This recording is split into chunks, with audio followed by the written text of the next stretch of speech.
Hello, everyone. Welcome to my paranormal experiences and supernatural weird incidences that have happened to me. This is technically part 15, but I made a typo in the title categorizing of the last video, which was number 14, and I say it's number 14 in the video, but on the title it says number 15. So for those of you who've been watching for a while, you'll see that was a mistake, but whatever. Today, I have decided that we are going to talk about Clay Creek, Oregon, on going towards the coastal mountains in Oregon. And this is 126 up near Mapleton, between Mapleton and Notai, basically, or like Walterville. Anyway, up there's a place called Clay Creek Recreation Area, and it has some quite interesting history, and there's a lot of logging woods up there, and there's this old logging map, like there's this big, huge wooden, map of the different routes and everything to get around there, and it connects to Cottage Grove on the back in there, and it's a really cool place to check out. There's a lot of creepy, weird things that have happened to me in that area as well, but the creepiest one that I can remember telling happened a few years ago, a Memorial Day weekend, actually, and my boyfriend, who I was dating at the time, and a bunch of us decided that we were going to go to Clay Creek to camp for Memorial Day weekend, and it was empty when we got there, which was kind of cool because we basically had the whole campground to ourselves. And we found a site that we liked, and we posted up, and we started getting everything together to grill out, and we were having a good time. And his aunt came and day camped with us, and it was my daughter and her best friend and his cousin and him and I. And his aunt had been there with us for most of the day, and then, like I said, she day camped, so she went back home before it got too dark. And it finally got dark, and we had the fire going pretty good, and we had a Camaro at the time, and there was only one vehicle there for all of us. And again, my son was there too. And so my boyfriend's cousin decided that he had a hammock, and he wasn't afraid to sleep out. So he said that he was going to go set his hammock up in the trees, and that he was going to camp there. And so he went and he started to do that, and he wasn't too far away. He was just around the corner. I mean, we could still hear him. But he went and he did that, and we all, we sat by the fire and everything. Well, my daughter finally, she started getting kind of tired, and they were already planning on probably sleeping in the car anyway.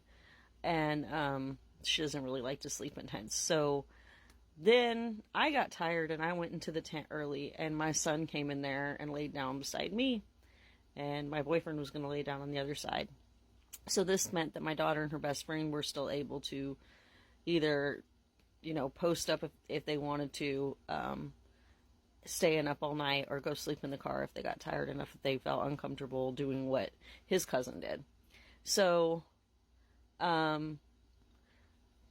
they were all hanging out and everything and having a good time, and all of a sudden they said that they felt like something was making noise in the woods. And I can't hear very well, so, I didn't hear nothing. But then a few minutes later, after I was laying there with my son, my boyfriend unzipped the tent, and he peeked in, and he says, "There's something in the woods. My cousin and I heard it, and the girls heard it too. I'm going to go check out what it is, and you might want to get a knife or something ready just in case, because I'm not sure what it is. And watch this fire while me and him go check. And the girls are going to take the flashlights and go this way, and we're going to walk around and check it out." And then, just as they started to go walking off, I heard a blood-curdling howl. And it was close. It was right across the parking lot from where our site was. It was maybe 6 feet away. And granted, we're out in the middle of nowhere, so we're all kind of oh, that was definitely a howl. And then right after it, here comes a couple more howls. So by now we're like, we don't know what it is, but it's definitely like a pack. We're not sure if they're coyotes, if they're wild dogs, if they might happen to be a rare off chance of being a wolf pack, which does happen in Oregon, but not so much in that area that we knew of. But then again, you never know what could happen. I've seen cougars and I've seen bobcats and bears at the last moment I ever expected to around here. So I could tell some stories about those things too. But so we have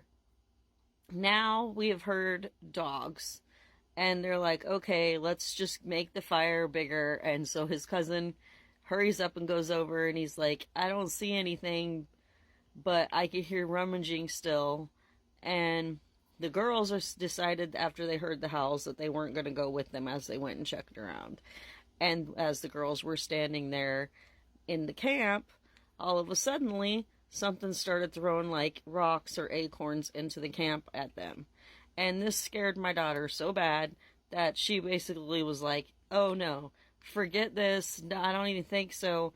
And she rushed into the Camaro and locked all the doors, leaving her best friend to stand in front of the fire with me while my son was in the tent right beside me, like behind me, and told to stay there. And the guys were checking the rest of the camp to see about these dogs. Now, they never did see the dogs themselves. And they basically, both of them decided that they were just going to stay up all night till the dawn came and sit by the fire and keep it going and everything to ensure that me and my son were okay and stayed safe in the tent. And finally, like, my daughter's best friend, she hung out with them and everything for a while, and then she finally got my daughter to open the door and went and laid there in the car and slept with her there. But it was really creepy because, like I said, there was nobody else in the camp, and the dogs like descended out of nowhere. And like I said, we'd never seen them. And when we woke up the next day, we all kind of walked around the camp and we checked out the park, and there was like no sign of animals. There wasn't like trash pulled out of any of the trash cans or anything like that. But we all heard it, and we all heard several, and they said that even after I fell asleep, the two guys who stayed up that night continued to hear dogs, but it got worse. They said that it sounded like they were right behind them at parts of the night, and that they could hear growling and snarling as well, and were ready to get attacked at any time.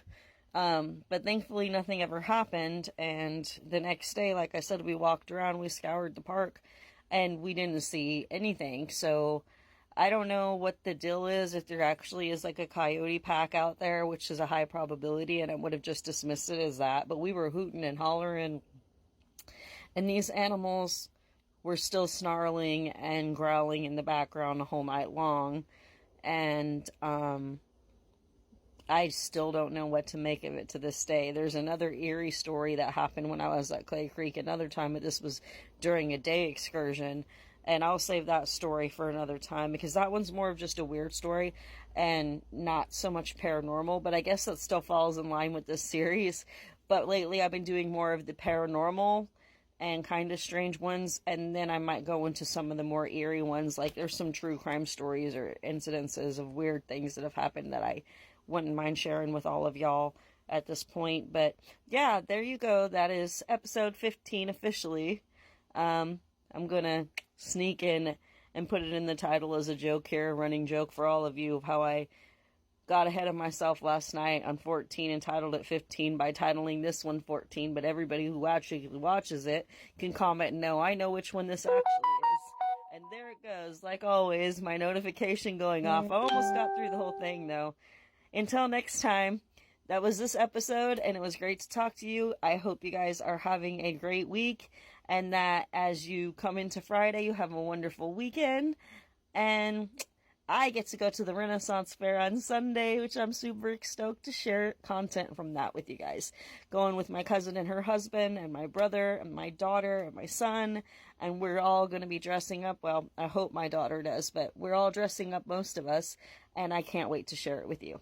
Anyways, stay safe, take care, and talk to you soon. Bye.